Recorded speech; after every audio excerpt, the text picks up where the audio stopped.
Imagine a year where it was a stormy day. I was sitting in my office smoking a cigarette when a dame walked in. Why, she had the finest darn tootin' legs I'd ever seen. I said, "What are you coming in my office for?" She said, "My husband's been cheating on me."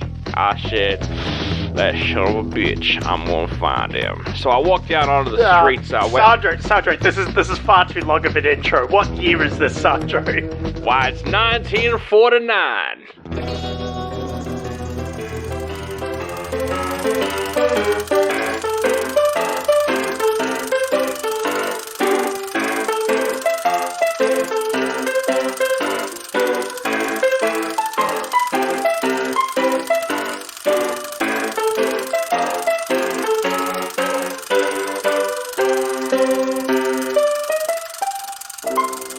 Why, hello and welcome to Oldie Buddy Goodie. My name is Sandro Felcher. We're in the year 1949. I'm a noir detective. I got myself a hat, got myself an inner monologue, and I got some whiskey that I'm drinking. I'm giving it to the orphan. Whiskey here. What do you think of this whiskey? Shit, fuck, cunt, and pussy.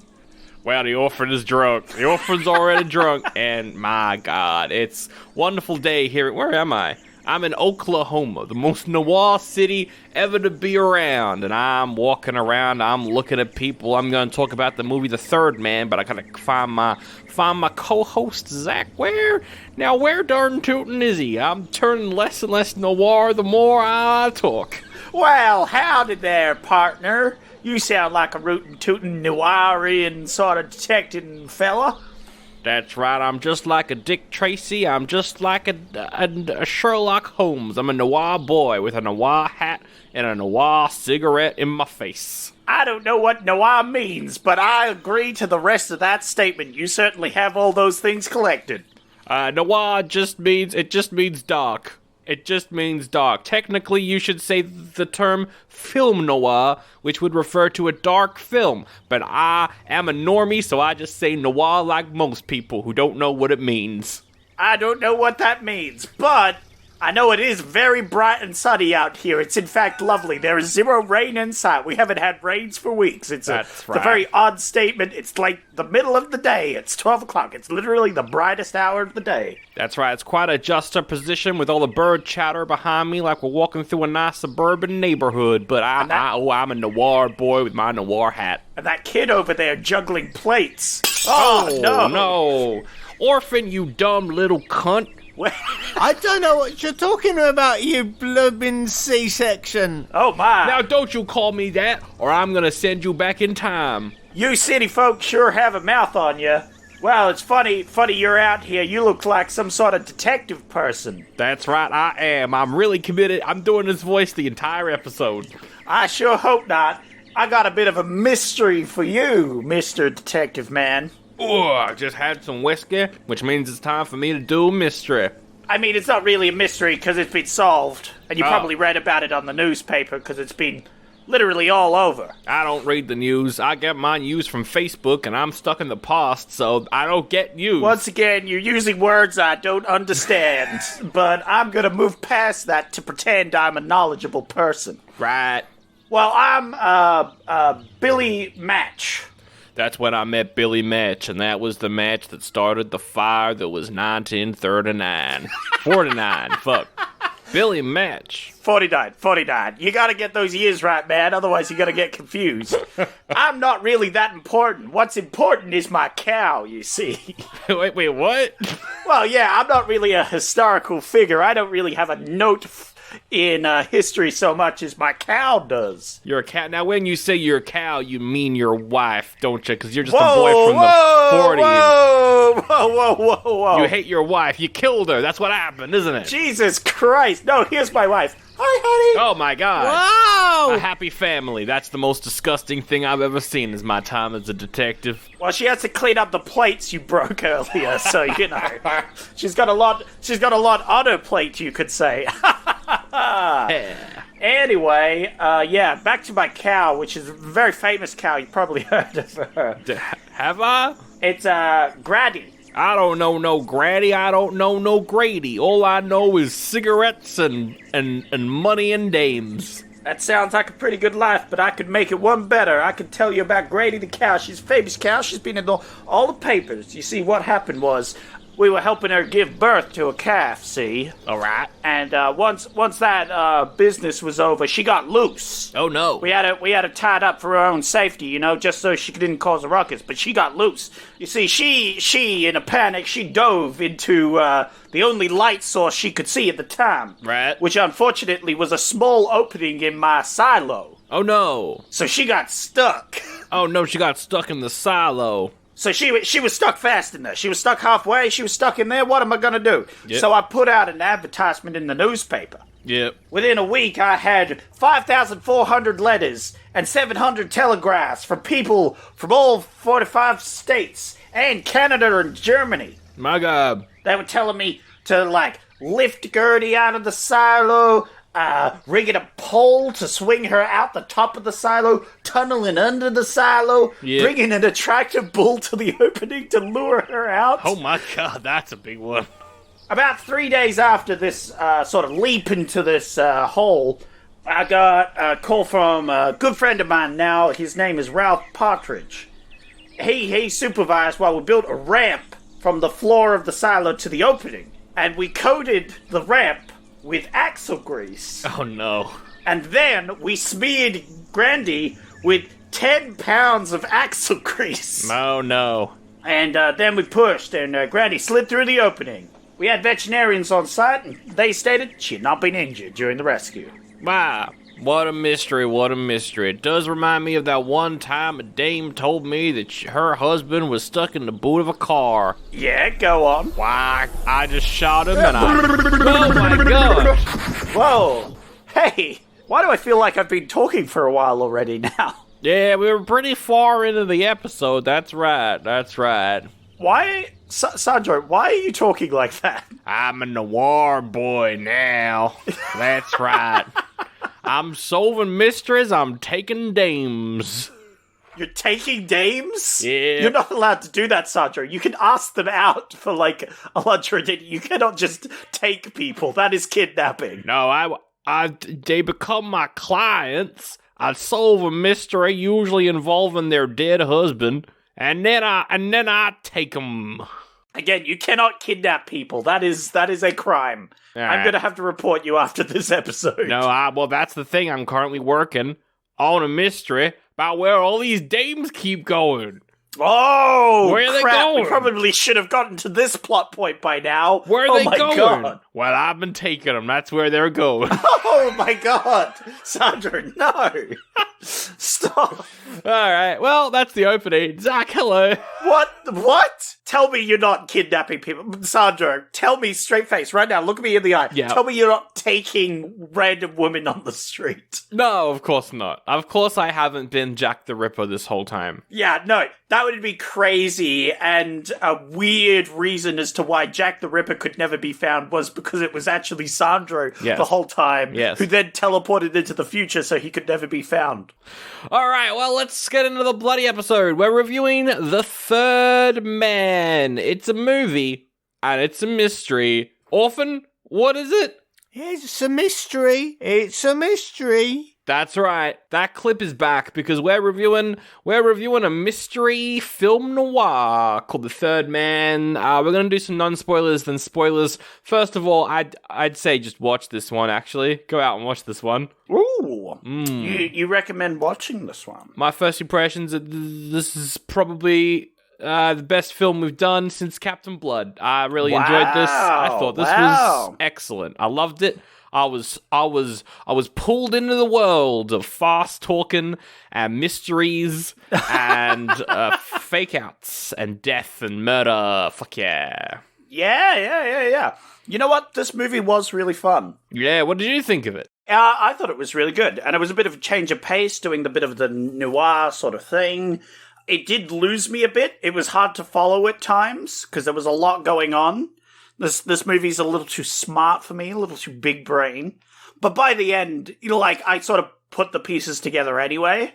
It didn't matter if I knew all the small details of everything because the movie sort of just progresses along. Yeah. You know what I mean? This is one of those movies where you gotta you got to listen to every single line. And if you're not, you'll be like, wait, what is going on in this scene? And then you got to like rewind and you're like, oh, that's what's going on. Like you got to pay the most attention. If you want to do that, absolutely. I was fine with just like, okay, I'm missing a little piece of the puzzle here, but if you could continue on with the movie, it sort of like explains itself pretty well. Usually, yeah. Yeah. There was a bit of German. That was a little hard to follow as I don't speak it. Oh, yeah. There's German, but you're not meant to know what they're saying because you're... No, you're not meant to know. But what? Like it's just sort of implied what they're saying. It's part of the atmosphere, the mystery. It's these people talking together. I wonder, what interesting tidbits they were actually saying, and if you could get it translated, you would get some like hints as to what was going on. That'd be pretty cool. That's true, actually, yeah, because the subtitles, they don't translate it, so you'd have to probably get, like, a fan-made subtitle thing. But, yeah, that would be really interesting. I really liked the characters in this movie. Yeah. Yeah, every different person was a different personality, and they were doing different things, and it was like, it was the whodunit. Like, why is this person being shifty? What are they about? Why is this person being shifty?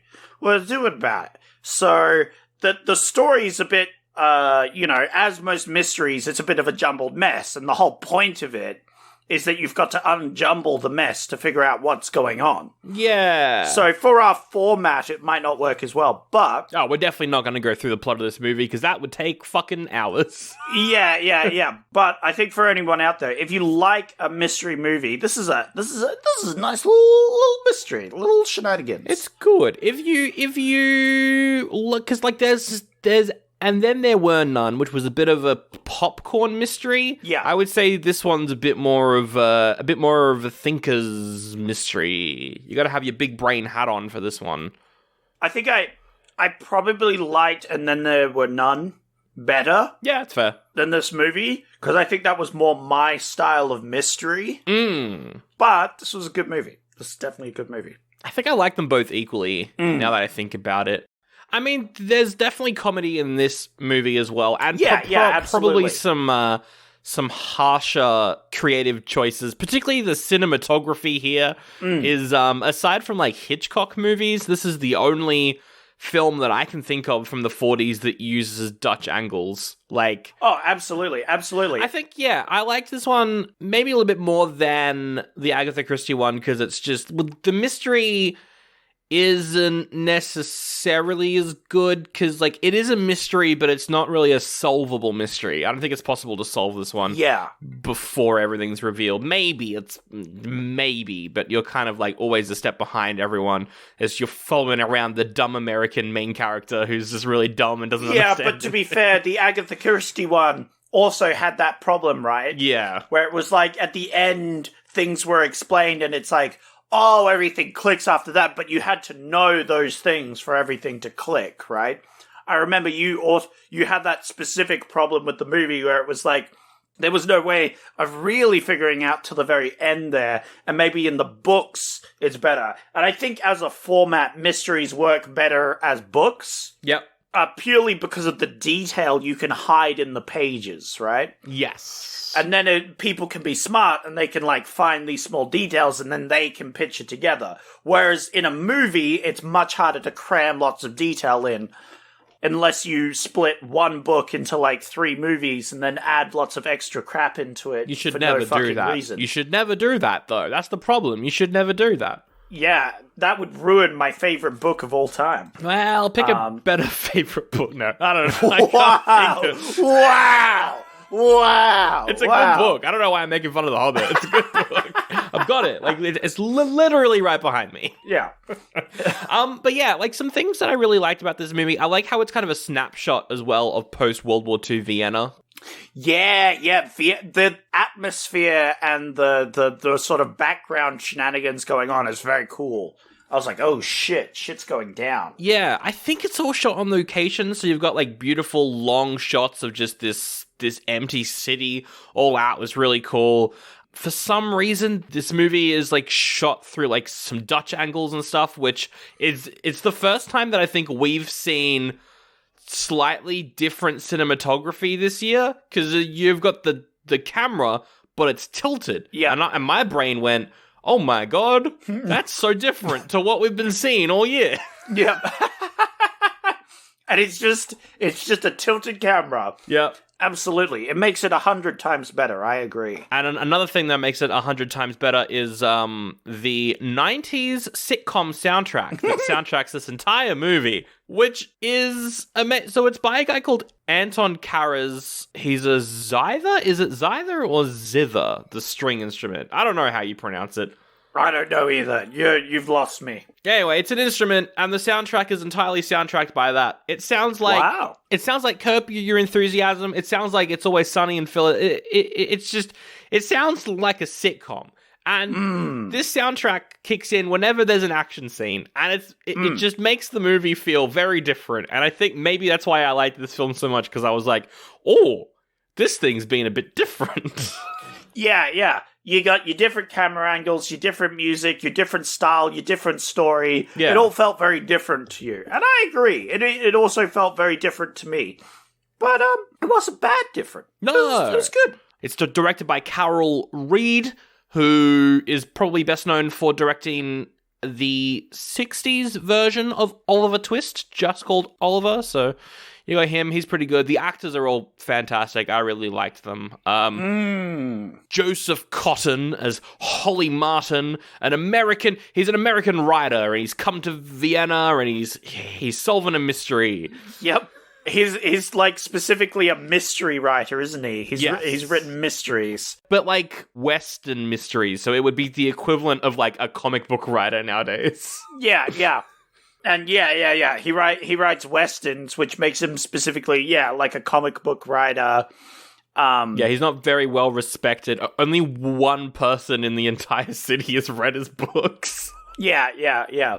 Oh, but everybody talks about him being this writer. Yeah. But only one person has actually read his books. He does go to that, like, book con thing. Oh, that was such a funny scene. That was so funny. That was very stupid. Where, spoiler, everybody gets bored and leaves. Yeah, because he doesn't know what the fuck he's talking about. It's like this, like, oh, we're an uppity book club. We only read War and Peace and by Tolstoy. We only read the fancy stuff. And he's like, I like writing action that makes your brain go vroom vroom. And then they're all like, meh.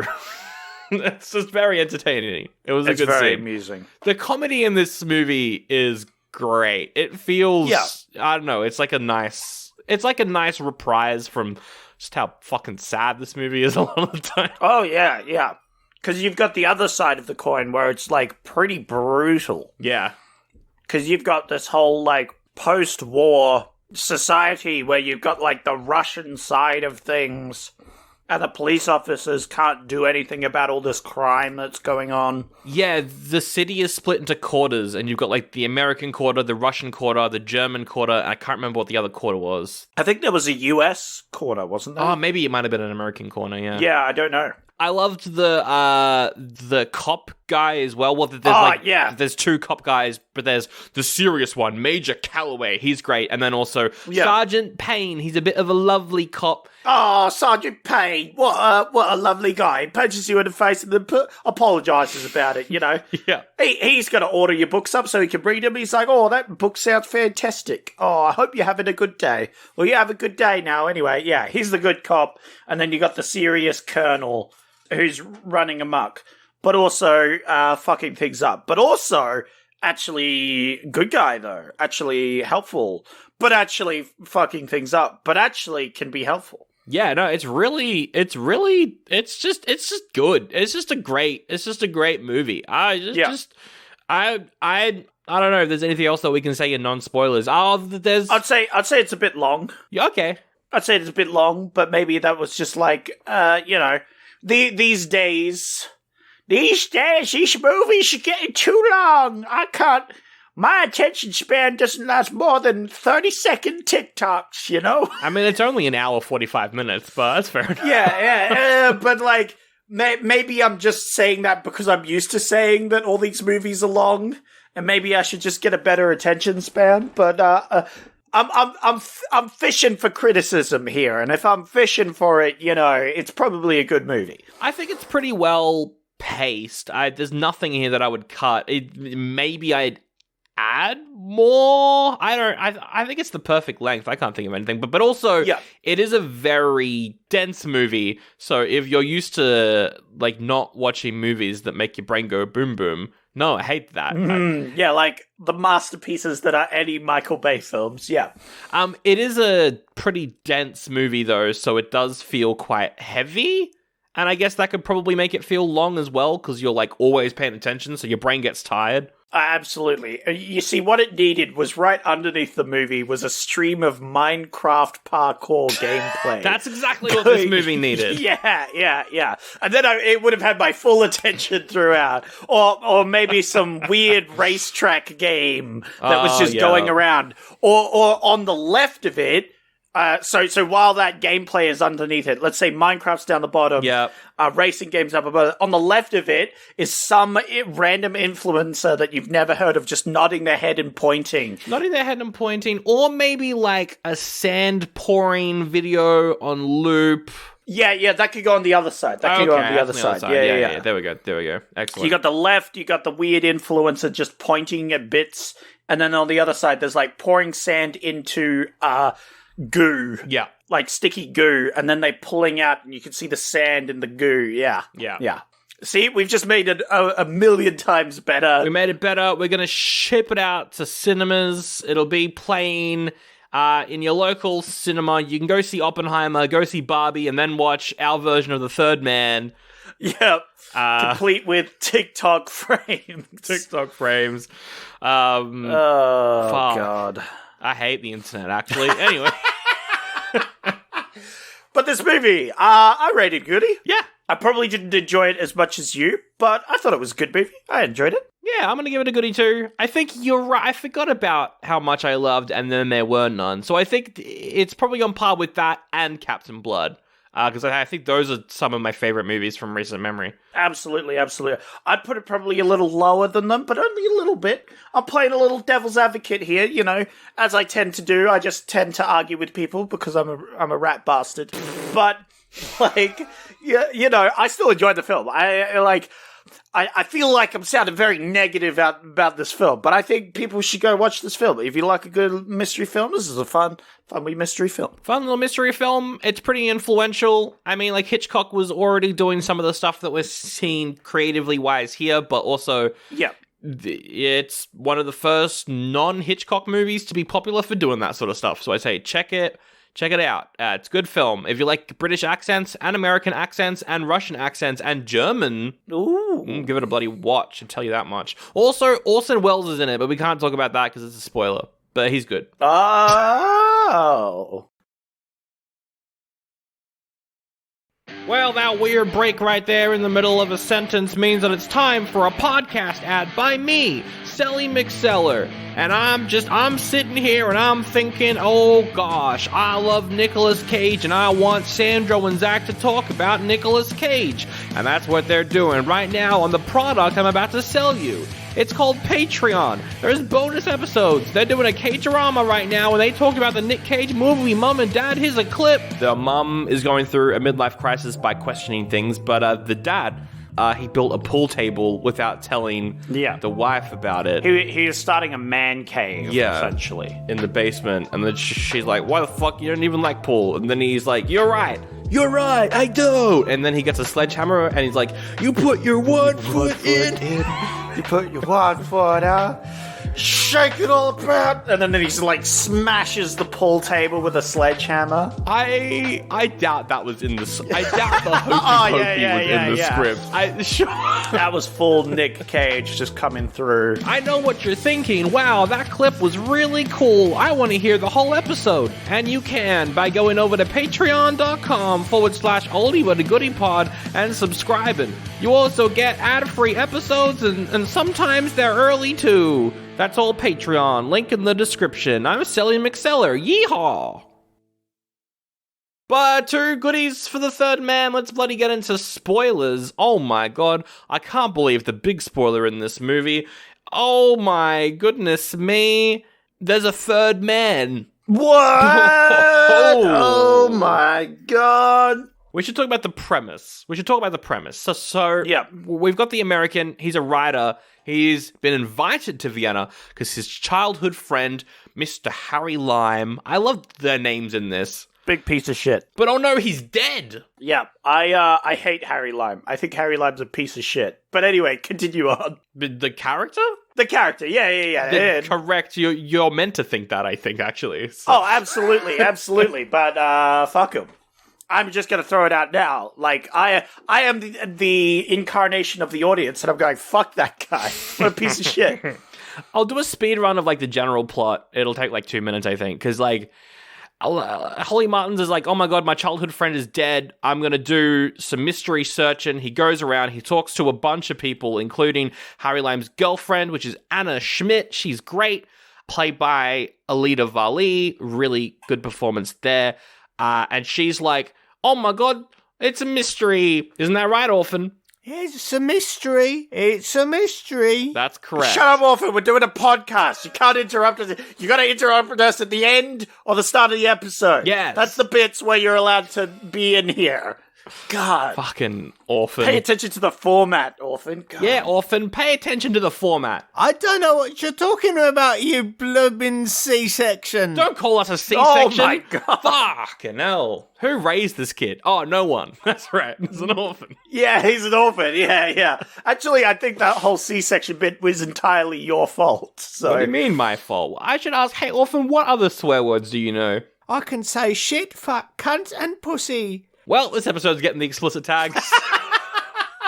I didn't even get to the bit where I could swear. God fucking damn it. Dear me. All right.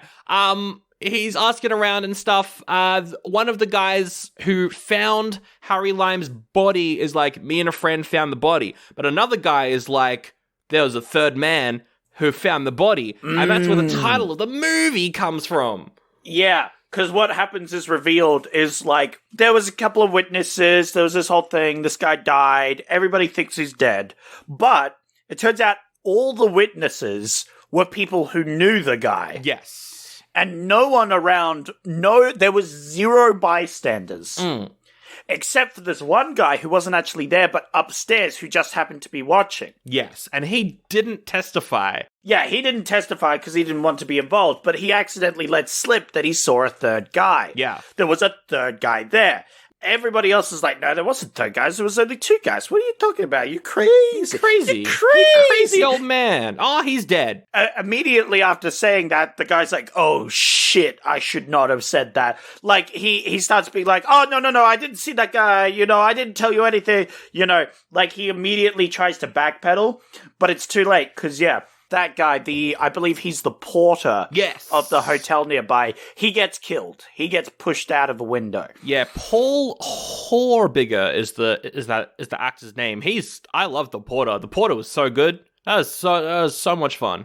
And now Holly Martins is like, oh my god, there's a third guy. He tries to get help from the police, but the police aren't doing shit because the police have more information that they're not letting on. Because the police know that Harry Lime, the guy who was dead, was running a fucking dirty ass scheme. A real dick scheme. And this made me immediately hate the character and wonder why anybody could ever like this piece of shit human being. It's pretty shit. So he's running a scheme where he steals penicillin from hospitals, dilutes it, and sells it on the black market. Now you might be thinking, aren't people in the hospitals going to need the penicillin? Yes.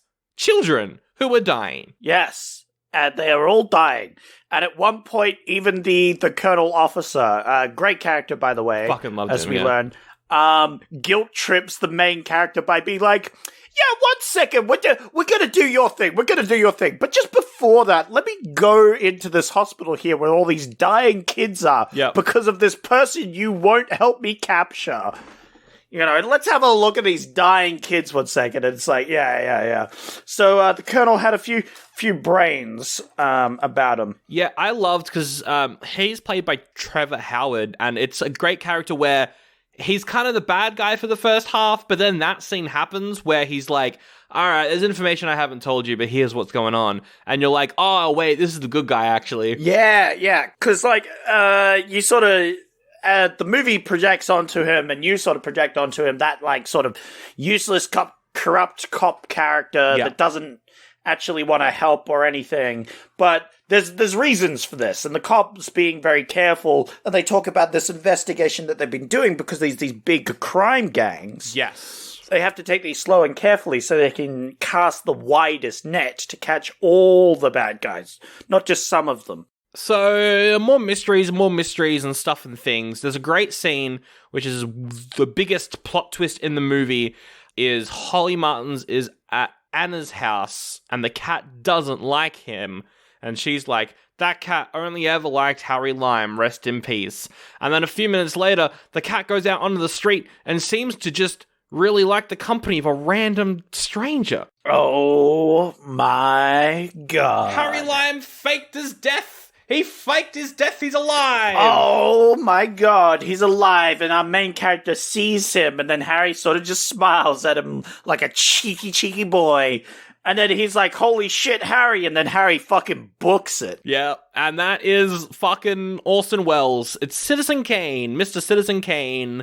What an incredible performance. Like, Orson Welles, I mean, obviously Citizen Kane is incredible, but like, as an actor, he kind of became a bit of a joke near the end of his career because he was just kind of doing whatever he wanted to get money. And so he was doing a lot of like shitty projects and stuff. I think people forget how good of an actor he is because fucking every time he's on scene, he's likable, but you hate him. Oh, yeah. He's charming, but he's the fucking worst. You hate this guy. And it's interesting. I really wish they'd had a scene for the female lead. Yeah. Where our main character was just sort of laid out why Harry was a piece of shit to her. Yeah. And then she being like, I don't care, I still love him, or something like that. You know what I mean? Because, like, there was a bit of tension at the end there, because she doesn't want them to capture Harry, even though Harry's a big piece of shit, because she loves Harry. Yeah. Also, earlier in the film, Harry was like, yeah, what's a few fucking kids, man? Who gives a shit? Yeah. Fuck him, you know? We're in a fucking carousel, a fucking... What are they called? What's the London Eye? It's called the London Eye. Yeah, I know what the London... What is it? The Ferris wheel of Ferris wheel. Ferris wheel, thank you. That's a bloody Australian prank right there. That's what that is. They're in a Ferris wheel. He points down at people who see, look at all those little dots. You gotta tell me you care about these little dots? I'd be like, yeah, because they're people, you fucking psychopath. I love that scene, though, where he's like, to get $100, I'd kill that dot. And I'm like, fuck, you're a psychopath. Yeah, he is a psychopath. He's totally a psychopath. He's a textbook psychopath.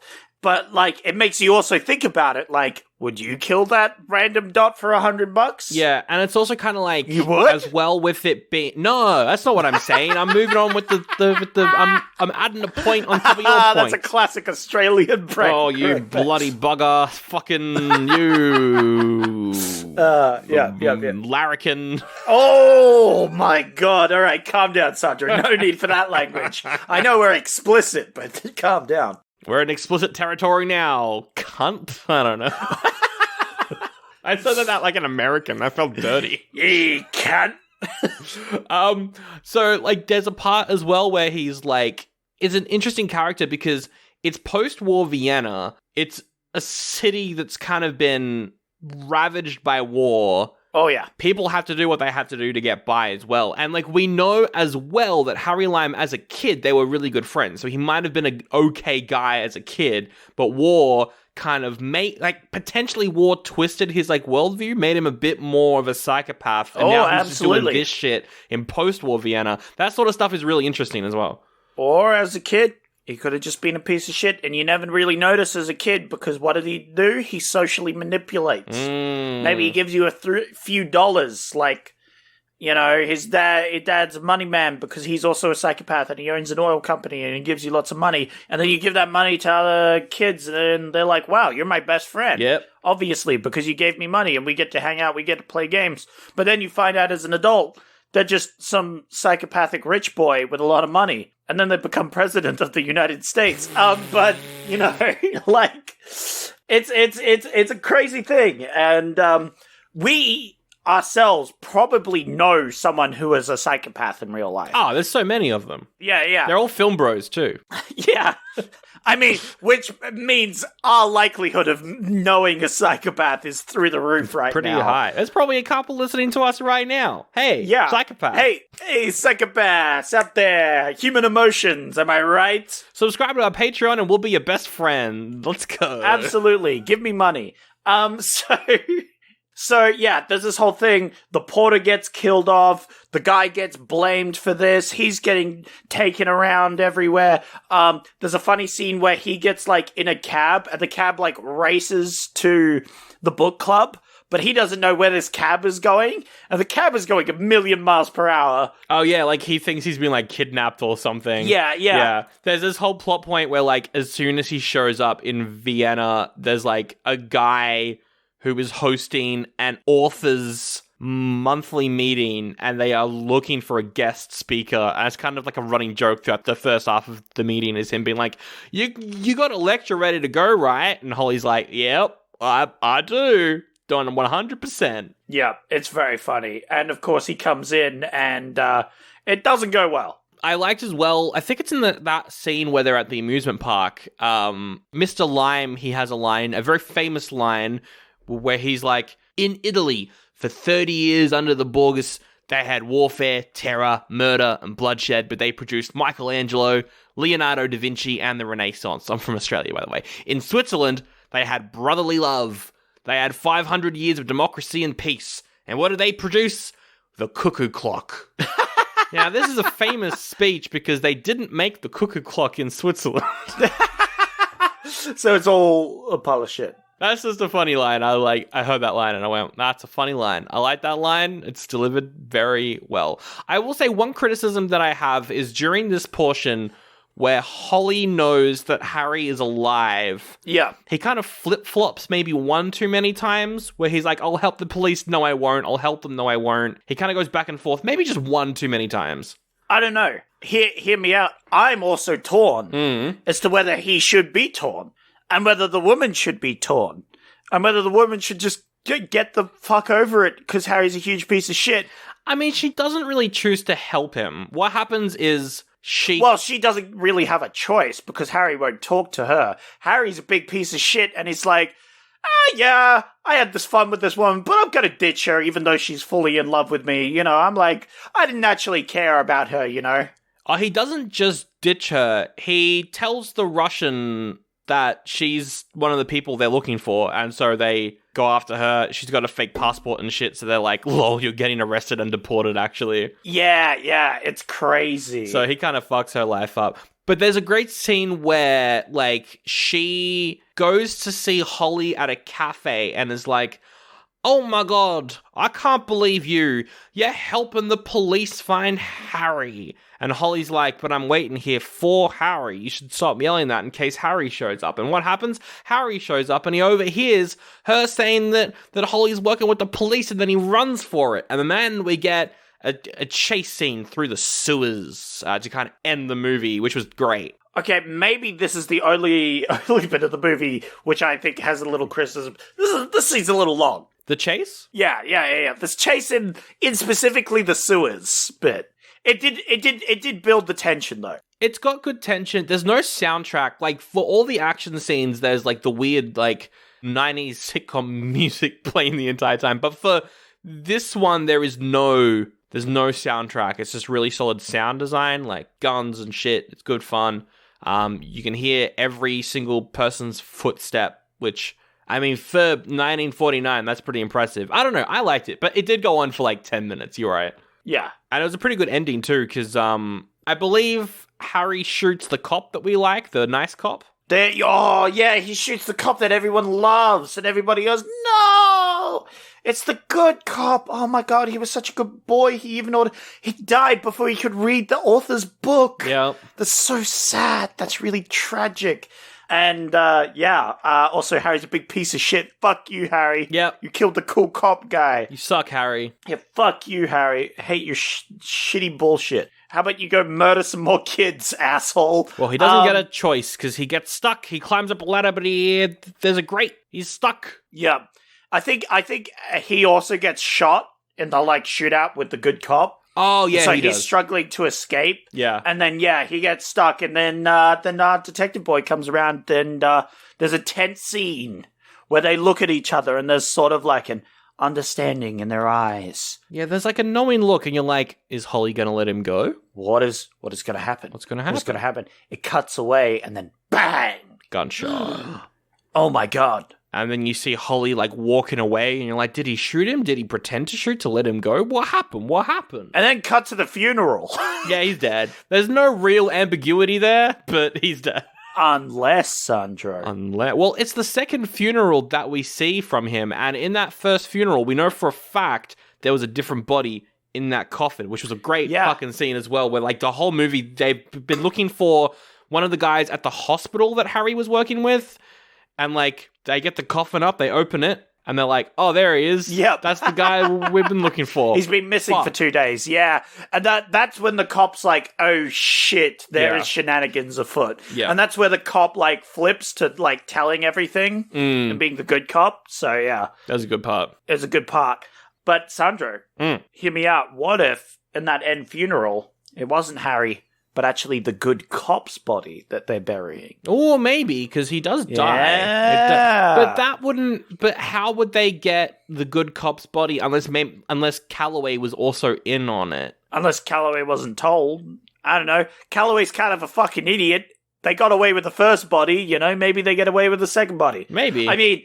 It would be pretty... Look, my theory falls apart here because obviously probably that cop's going to double-check the body. I think he especially if one of their own officers also goes missing. Yeah. But Sandro, what if it's actually the good cop and the lady doesn't know that it's actually Harry's still alive and he's out there and he's being a piece of shit stealing penicillin? Well, we'll talk about the TV spin-off in a bit, but What?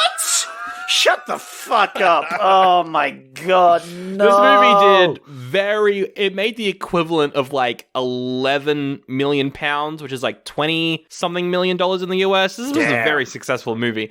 Very successful. And then we got the final shot, which is the best final shot we've seen this year. Fucking love it. Oh, yeah. Where Holly is in the car with Calloway. They're going to the airport. He's finally going to be able to go back to America, but he's like, no, wait.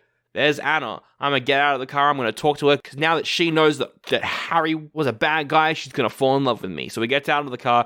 He waits for her. He waits on like the side of the frame. The whole frame is the street. He's waiting on the side. We watch for like 2 minutes as she walks up the street.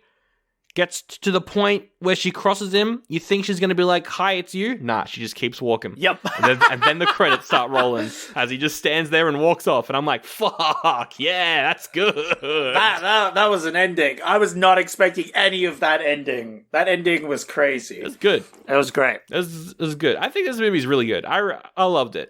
There's a bunch of other characters that we haven't talked about who were kind of like witnesses and stuff at the time. There's There's the Baron. He's an old Baron man. And he's a Baron bullshittery. Because every time he talks to the guy, he's like, oh, what are you talking about? There was only 2 people there, not 3. Clearly that porter was merely mistaken. Anyway, I'm just going to call this not a hitman to kill the porter.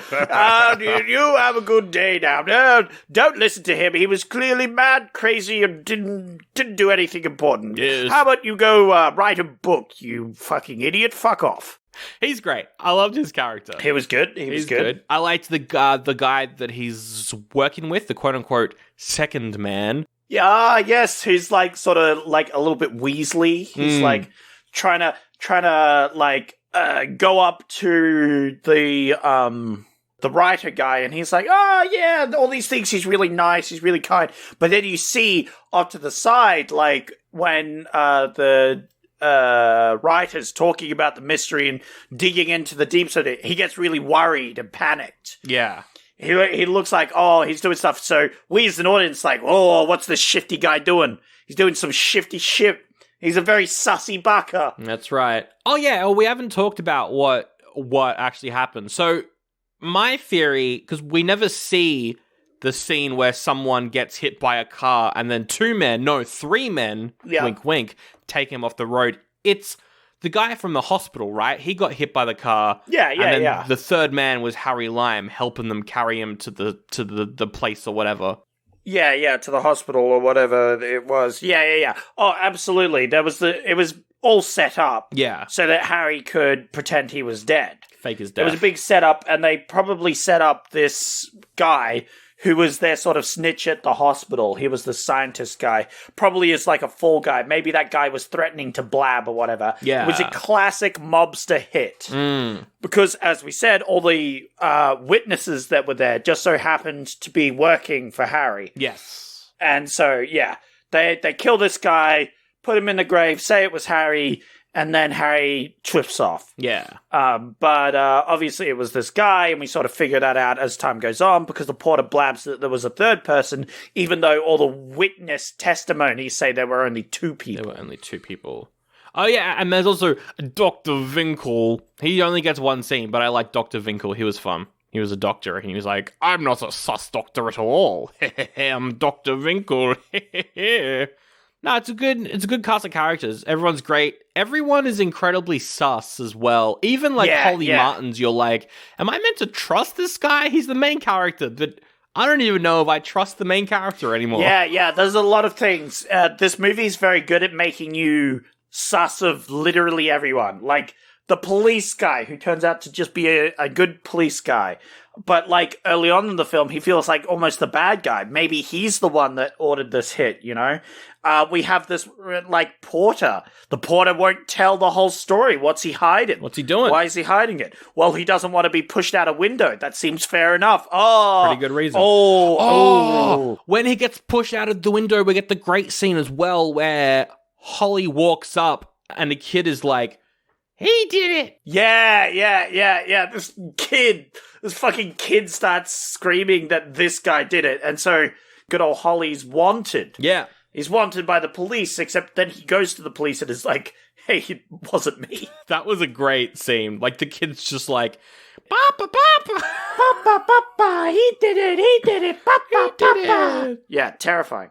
And the movie is just it's filled with small stuff like that. Like, there's a random point where the cops are trying to do a stakeout. Some old guy with a bunch of balloons walked up and is like, bum my balloon. And they're like, fuck off. And he's like, bum my balloon. Yeah, and so the nice cop eventually buys one of the balloons. Yeah. There's also this grandma, this old lady character who runs the sort of towers. And when the main lead girl has her house raided by the police, you have this old lady running off her tongue in German, like "Mamma mia, what the fuck is going?" That's Italian. But you know what I mean. That was very Italian. Mamma mia, I'm a German old lady.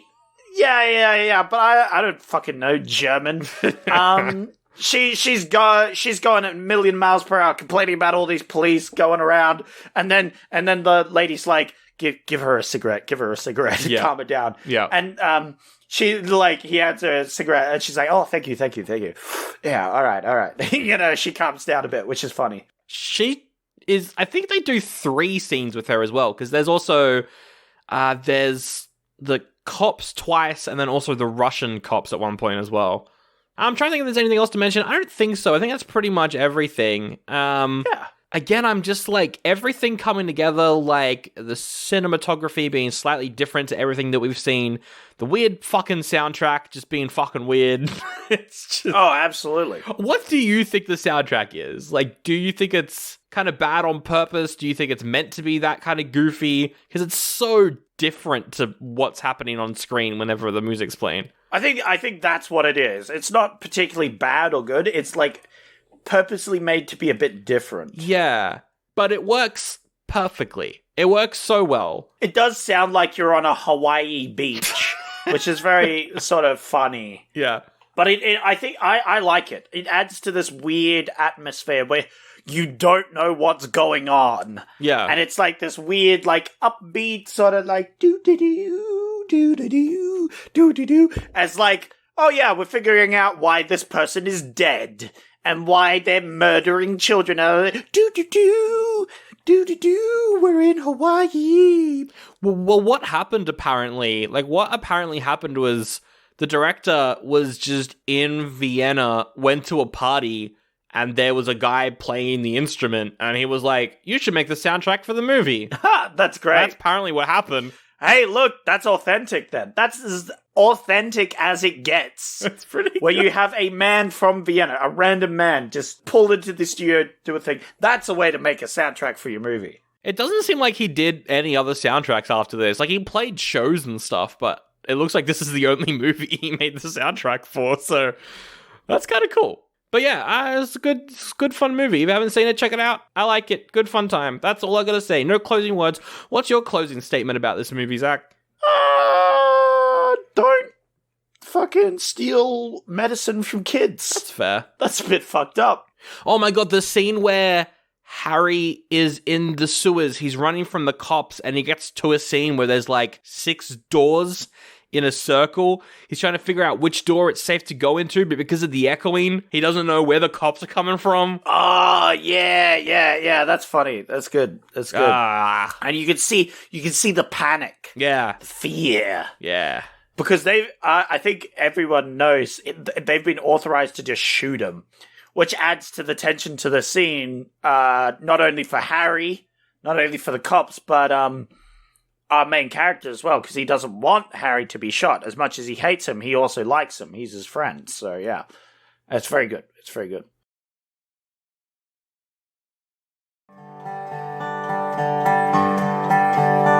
The American West.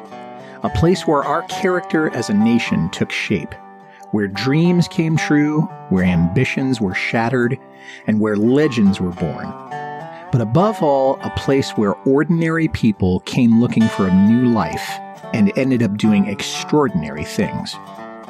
No one tells the story of the Old West better than author Rick Steber, and now there's a podcast dedicated to his stories and poems.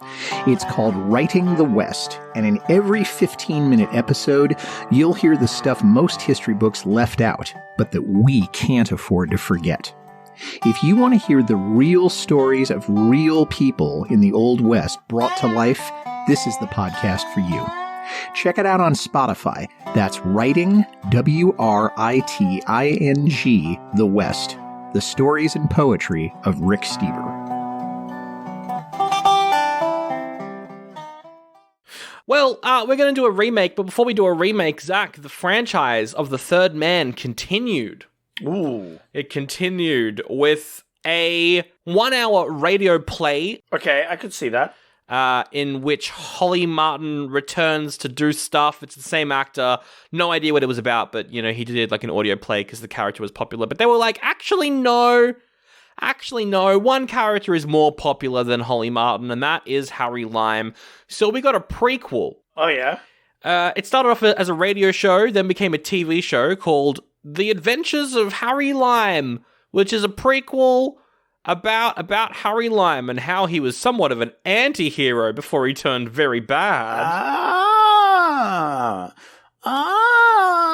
I don't want to watch that. I hate Harry. I'm going to kill him. Fuck that guy. The radio show was that, yeah, and then the TV show, which is just called The Third Man, which makes no sense, because in The Third Man, the TV show, Harry Lime is an international private investigator. What? I don't know. Hey, well, maybe. Hear me out. Being a sociopathic killer, you learn to understand other sociopathic killers. Maybe. Maybe the actor who played Harry Lime is just a very good actor and is very good at convincing people he's cool. They definitely could not afford Orson Welles to do 5 seasons. You're telling me they didn't even get Orson Welles to do this shit? No, it was a guy called Michael Rennie. He's a British actor. I'm sure he would be fine, but also I have no interest in this. Fuck you. I don't know why they made this. It went for 5 seasons. It went from 1959 to 1965. I don't know why, but they made it, and that's fucking great. But instead, we're going to make a remake. We're going to remake this movie into a modern day crime noir. Ooh, all right. Gonna recast it, gonna do some stuff and things. It's gonna be a fun time. So, Sandro. Yes. What scenario do we want to have this in? Do we want to do this in the future? I feel like we shouldn't make this a part of the CCCU. I think we should just do a nice little recasting. Oh, you want to just make this film? Yeah, I think we just update it. I think we just remake it. Why? There's no reason to, but because why not? Yeah, you personally would like just a remake of this film in the modern day so that more eyes could be on this nice piece of film. I think so. And I don't think that it should be set in the modern day. I would keep it in post-war Vienna. Okay, all right. We're just making a nice clean remake with a few different actors because obviously the regular ones couldn't quite do it nowadays, obviously. No, they're all dead, Zach. Aside from the kid might still be alive, actually. Well, we could have him as a cameo if he's still alive. We'll look him up. He is still alive. Ah, there you go. There we go. We could have him as the porter. Or just a cameo in the film. That way he gets killed off. I'm not going to put him in the photo that we make because no one's going to know who he is. But no. That's why I'm saying he makes a cameo because he's not an official character. That's right. I'm going to start off with the director. I've got two directors who I want. If you've got a director that you would prefer, then 100%. No. I have no preferences to directors whatsoever. I hate them all. Well, my first director is Jim Jarmusch, who I think would be a great guy. We've watched a movie that he has done. We watched his first movie on the podcast, which you didn't like, but I really enjoyed. Stranger Than Paradise. It was like the black and white movie, a deadpan comedy, and every scene was like a fade to black and then 3 seconds of silence, and then you'd fade into the next scene. Do you remember that one? Yeah, that was okay. He's got better movies. He's got much better movies. Okay. He did the one, The Dead Don't Die, which was an Adam Driver, Bill Murray, kind of like meta zombie comedy thing. I think his style could suit this. It could suit this. Maybe a lot of that dead air might get to me a bit much. Maybe you need to cut out on that so much. Yeah, his movies are very, not slow, but artsy. Dreamy. I would describe dreamy as artsy is how I describe it. Well, then we should watch his movie Ghost Dog: The Way of the Samurai. That does sound excellent, actually. Dreamy could work for this. Dreamy could work. I'm a little torn on that. What's your other option? My other option is a guy who, again, we've done a movie of his. Wim Wenders. He directed a bunch of good movies, but The Wings of Desire, the Angel movie from the 80s, he directed that. Oh, okay. Wow. He is back. He's got a movie in the Melbourne Film Festival coming up. Actually, I think that's this week by the time this episode comes out. He's got a new movie out. He's good. He's really good. I like his movie Paris, Texas. I think he'd be a good director for this. Yeah. Oh, that is interesting. Wow. Yeah, he's done a lot of things. Yeah. He has. He's a great director. I really like him. He is German as well. Yeah. Oh, that actually could add to this film a lot. From a German director. I like him. I say we pick him. All right. So recasting time. Who do you want to start with? Holly. He's the main character. Now, Holly, traditionally, it's a name for both men and women. Oh. And those in between could go. Do a little swapperino, do a little switch. Could do a swapperino, I'm saying. That's what I'm saying. A bit of a swapperino. What do you reckon? Okay, but I have to propose to you, if we're swapping the main character... Yes. We need to swap the main character's best friend, the reason we're here in this movie, the person who died. I also want to gender swap them as well. Oh my god, we're doing a Ghostbusters. Everyone's changing from bloody men to women, mate. Well, then what are we doing? Who's a Holly? Who do you reckon could be a bit of a noir detective? Well, hear me out. I was going to say George Clooney, but that's out the window now, We could put George Clooney in as, like, the cop. Yeah. Look, I think George Clooney just naturally fits into a noir setting, right? He does, actually. You're right. His whole demeanor, his, like, slur, he's like a calm business individual in any situation. So he could just fit in this wherever we want. He could be, like, the rich business. He could be the Baron. I like him as the Baron, actually. See, right? I was thinking Willem Dafoe as the Baron. Ooh, Willem Dafoe. I was thinking Willem Dafoe as the Baron, but we could have I think George Clooney could suit either role. Absolutely. Yeah. Willem Dafoe is a bit more like the wild Baron. Like he's a party Baron, you know. So I like that. We could have that as well. Whereas George Clooney would have been more like the charming Baron, which I reckon he could be a charming cop. Yeah, okay. I'm down for that because at the start he's more like a villain, right? Yeah. It's going to be great in that scene where George Clooney takes him to the hospital. Yeah. To see all the dying kids. Oh, yeah. Because George Clooney would do that whole smug but not smug, but it's like, oh no, I'm just taking you to do this thing while we're here sort of thing. And it's like, all right, George Clooney, you win. That's good. I like that a lot. I think that's a really good idea. Yeah. So who are we having as our main character though? Bringing it back around. Ooh, not for Holly, but for Harry Lime. What about Penelope Cruz? Yeah, I could see that. Yeah. Because she could do that whole psychopathic villain. Yeah. Where she's like, I don't care. Look at that guy down there. Would you kill him for $100? I would. Why not? You know. She can be very casual about it. You know. Yeah. Which I think could be fun. Absolutely. I like it. My thought, either for the romantic interest or Holly, our main character, was Reese Witherspoon. Ooh, that's a good one. Yeah. Because we gotta have this author vibe as well, right? You're right. That's what I'm trying to think about here. Author, but also detective thing, but she's into Western, and that's an American actor. That is an American actor, and it could also be a good award vehicle for her. She has won an award before, but it was fucking 20 years ago.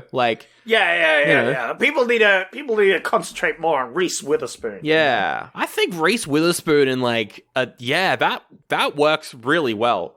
And yeah, the love interest. I'm we could get Saoirse Ronan. She's always good. She's always really good. So in the movie, is she Russian? She is Russian in the movie, yes. So let's get a Russian actor. Ooh. Well, we could go for Mila Jovovich from all the Resident Evil movies. Oh, yeah, the main lead from that. Oh, yeah, she's great. Is she Russian? She's from Ukraine. She's Ukrainian. Oh, well, you know what, Sanjay? That might be better. I think that might be slightly better than doing Russian. I mean, yeah.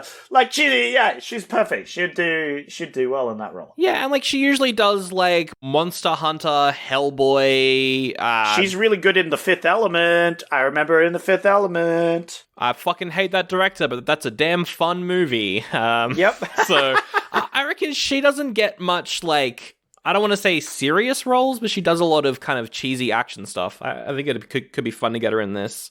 Yeah, I think this could be good. And I mean, we don't want it to be too serious, so, you know. That's a really all-star cast that we put together right there. Oh, absolutely. They don't really suit the director. I look at the director, and then I look at the cast, and I'm like, it's a bit of a juxtaposition here, but I think that makes it even better. Well, here's the thing. It could either be the best movie ever made or the worst. Yeah.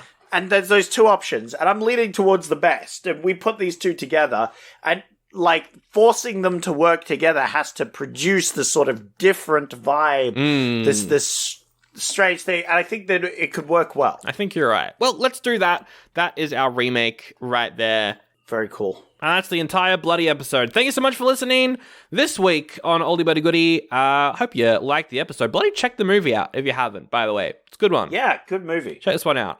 We are going to jump over to 1950 next week. We'll pick the movie in a second. But if you like the show, thank you so much for liking the show, first of all. If you really like the show, thank you so much for leaving a review on Apple Podcasts or Spotify or whatever you listen to the show on. It helps get the show out in front of more people. We appreciate everyone who does that. If you do it, send us an email, oldiebuddygoodypod@gmail.com. We'll give you a shout out on the show. We are also on Facebook and Instagram at oldiebuddygoodypod. And Zach, this week on patreon.com/oldiebuddygoodypod, we're doing the Cagerama. The Cagerama? Nothing but Nicolas Cage movies. We're on our third month, the final month, and the second last episode is out on Wednesday. And Zach, It's of a childhood favorite of mine. Ooh, a childhood favorite. That's right. We've got to steal the Declaration of America. Declaration of America? You mean National Treasure? That's right. We review National Treasure. I don't remember if I've seen that one before. Ooh. I don't know if I've witnessed the cinematic masterpiece that is Natural Treasure. So that could be quite fun. To be fair, I haven't seen it since I was a child, and you haven't seen it at all. So I reckon that's going to be a pretty fun episode. Yeah. That's going to be pretty great. You can check that out. There's also ad-free episodes of the main show, and they go up a little bit earlier there as well. So check that out. That's everything to mention. Zach, you're picking next week's movie from 1950, bringing us into the new decade. And it's an easy one. Normally, Sandro, we show off some funny movies and then we pick the movie that we were going to do anyway. This week, it's easy. It's easy? Yeah, I'm just going to pick Treasure Island. We've already done Treasure Island. No, but this is the Disney one. It's even on Disney Plus. You can watch it now. I know, it's the one that I've already seen. I've seen it. It's a good one. Wait, you've seen this one? I haven't seen this one. Zach, you can't pick Treasure Island again. Think of the search engine optimization. Oh, shit, you're right. The search engine optimization. How about you pick Cinderella? Yeah, well, that's the other one. That's the boring one. I don't want to do the boring one, although that one obviously is the obvious pick because that's on Disney Plus as well. Well, we could trick the search engine optimization and you could pick Cheaper by the Dozen, but not the one with Steve Martin. It's the one from the 50s. Oh, is it good? I don't know, probably not. I mean, it got remade, so it can't be that bad. Yeah, but Dr. Dolittle also got remade, and the original Dr. Dolittle is borderline unwatchable, so... Yeah, but it was popular, and that's all that matters. Also, it was great. You're wrong. No, I'm talking about the one from the 60s. Oh, and then no. it was Eddie Murphy, and then it was Robert Downey Jr. Oh my god, that got remade twice. That's besides the point. We're talking about Cage-orama. How about we do Caged? What? Caged? Yes. That'll trick the algorithms when we have multiple Cage things. Ooh. A pregnant 19-year-old is sentenced to prison as an accessory to robbery. Oh, you could do a movie that I have seen before, a bit of a madcap comedy starring the main guy from It's a Wonderful Life, which you enjoyed for some reason. I did enjoy that because that's a good movie, and you're wrong. You should pick Harvey, which is about a man. He's deemed insane when he has conversations with a 6-foot rabbit. But maybe the 6-foot rabbit isn't just in his imagination. Maybe there's an actual 6-foot rabbit following him around. Oh my God. I've seen this as a kid, and I went, what the fuck? Yeah. That's what I remember doing. It sounds like this is the whole weird time travel plot, and the guy, kills himself, ? Or doesn't kill himself. Oh my god, you're fucking right. And then he gets hit by a plane engine. Did Donnie Darko was that inspired by? Oh my god! I can't believe you didn't connect the dots there. Have you seen the pictures of Harvey the rabbit? Have you looked it up? No. What is this movie? Harvey, have a look at the pictures. I want to capture your horrifiedness in audio. Oh my god! Oh my god, it is the Donnie Darko rabbit! Oh my god! That is terrifying. Anyway, don't pick that movie. It's not very good. Christ. Oh my god! That is terrifying. It's just this random movie my parents made me watch when I was a kid. It's not scary, but I just like to bring it up sometimes. I'm like, there's a movie with a giant rabbit that follows a man who's crazy. I don't even have a good follow-up. I was just going to mention, some French movie. Yeah. Because it follows a romantic sword fighter guy, and he has a funny nose. He has an elongated nose. Although he is proud of his bulbous proboscis that he regularly duels those who dare mock it. That sounds kind of fun, actually. Yeah, it looks like a fun sort of time. But Sandra, I'm going to take us on a little different path today. Oh, a different path. You know, we're trying out new things these last weeks. This week we did a bit of a noir film. British noir. British noir sort of thing, innit? We're branching out. We're trying different things. Very famous noir stuff around this time. But there was other cinema going on. Not just British, not just American. Oh my god. But there were other different sort of films. And we've done sort of that line in the past with, you remember Sandro Pulse. That was one of my favorite movies last year. Yeah, it was garbage, but you really liked it. No, Pulse was good. Pulse was good. And on that note, I want to move over to that side of cinema once again. We're going to Japan. To Japan, yes. I am going to pick Rashomon. Oh my god, you're going for a Kurosawa movie? A Kurosawa movie, yes. No one was expecting this pick. I mean, Rashomon is very popular, but oh my god, you're picking a Rashomon. I know. I'm picking a normal movie, and also, like, the inspiration for the modern sort of hero.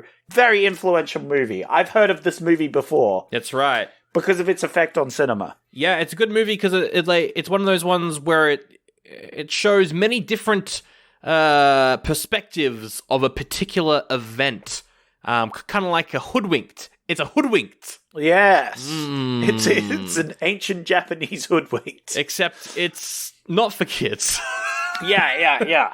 Very much so. But also very cool and very, very different from some of the other ones. I like this like experimentation. It's been fun. Well, I mean, we were always going to cover a Kurosawa movie. I wasn't sure if we'd do Hidden Fortress because that's the Star Wars. Yeah. I wasn't sure if we would do Seven Samurai, which is the Magnificent Seven. Yeah, Seven Samurai was up there in my consideration actually. But no, you're going early, and we're doing Rashomon. Yeah, all right. I want to see this one. I want to see what it's all about because I think I've seen parts of Seven Samurai. Yeah. Whereas I haven't seen anything really about this. So I wanna dive into it. I wanna slurp it all up. That sounds like a fun time to start the 1950s. We'll do that next week.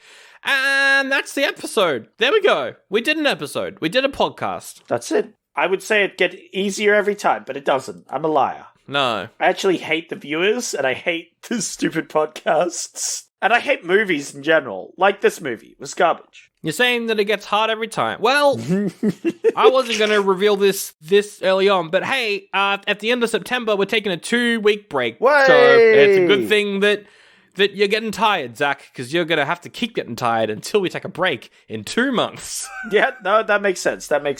We're just doing a short 2-week break. Don't worry about it. Don't bloody ask me questions, buddy. Yeah, don't fucking question him, all right? Don't question Fuck off. Anyway, you got to skedaddle out of that body of that guy who had that long-winded story about a cow or some shit. Oh yeah, that was weird. I don't know what that was all about, but it was an interesting bit of history, I guess. That was a real thing that happened in real life. I have never heard of that cow before in my life. Yep. I love it. It's one of those trends, right? It's like what's happening right now. NPC streaming. Mm-hmm. In 2 years, 3 years, it will be something that someone brings up and you go, oh yeah, that was a thing. That was a thing, yeah. Like no one will remember. In 20 years, no one will have any idea what you're talking about. Oh! Wait, hang on a second. This whole time I thought that it was just Zach and I recording, but there's a third man, or should I say child over there. It's the orphan. Orphan? Does that mean my mummy and daddy are fucking dead? Sorry for swearing, I know I'm a child. Well, yeah, he's been there the whole time. Remember in the middle of the podcast when you inserted him randomly? You're right. Hey, what's your name again? I've forgotten. It's almost like you're lost to history.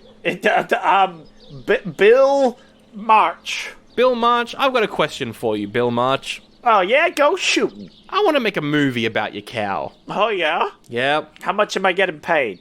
Nothing. Well, I'm out immediately. Get in the fucking portal. Get the hell out of my property. You've been here far too long, and I don't take kindly to bodily possessions, sir. How do these Hollywood producers do it so easily? I'm trying to exploit this man for his life story. He's not letting me do it. Unbelievable. That sounds political, and I will not have you being political on my property, sir. Get on out of here. Oh, no. The cinematic space in this timeline is perfectly fine. We barely have any Nazis left. That's okay. I'm going to go talk to the cow. Hey, cow, do you want to star in a movie about your life? The cow's on strike. For fuck's sake, I can't exploit anyone. It's funny political satire. That's what I'm doing right now. I'm gonna politically sat somewhere else, I think. What the fuck does that mean?